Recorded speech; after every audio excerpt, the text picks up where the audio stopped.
Some of those temperatures feeling like April, and that's when tax season really gets going. But listen, it's into it right now. Great to have Alan Rowell from the Accounting Place back on with everything that you need to know to file your taxes this year. We're just kind of talking off camera. You've been in it for 45 years now, huh? 45 years. Yeah, you see probably a bit of everything, I'm assuming. A little bit of everything. Yeah. We've seen it all. Some things maybe you haven't seen too, right? Some things we just don't talk about. Well, because I was just saying, like, I don't know, my tax guy's pretty tough on me, right? Yep. Because I'm trying to find ways to get around things, but your job is to keep us, I don't know. We have to keep you semi-legal. Right, the legal thing, you know, and just getting into that topic, one of the things to remember is that legislation is the legislation. Okay, it's open to interpretation. Canada Revenue Agency has an opinion and an interpretation of what the legislation says, but so do we. They don't necessarily agree. Only the courts are the ones that get to actually decide what it says. And we come down to two things there. One is the intent of the original legislation, and the other is the actual wording of the legislation. So there are areas where planning can be done. There's some big things that happened this year too, because we're going to quickly talk about three different tax savings that have started the beginning of this year. Tax-free first home savings account. The first-time home buyer savings account is brand spanking new. It kicks in January the 1st, not available until April the 1st, just simply because the banks have to get it all in line.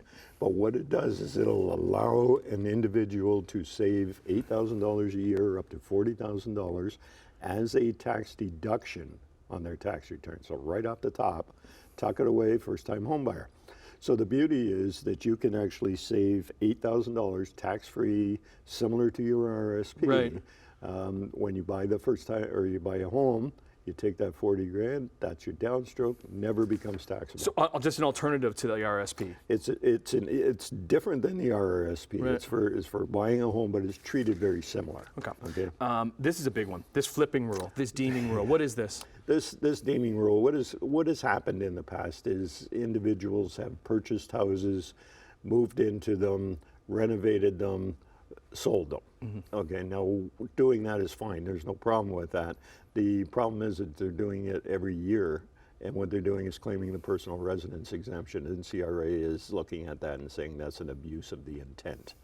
So what they've done is they've come in with this flipping legislation or deeming rule, which essentially what it does is it says that CRA can now say that, no, you are in the business of, you've abused the system, and we're disallowing your principal residence exemption if you sell the house in less than 365 days. That is for next year. So anybody that did it last year is okay, because this just came into effect. Everybody that did it last year is going to have a little bit of conversation with CRA, but this legislation itself is not in effect. Only a minute left. Refundable multi-generational tax credit. Designed, everything is housing this year. So that is designed to allow renovations to a home where, for example, your parents could move in with you.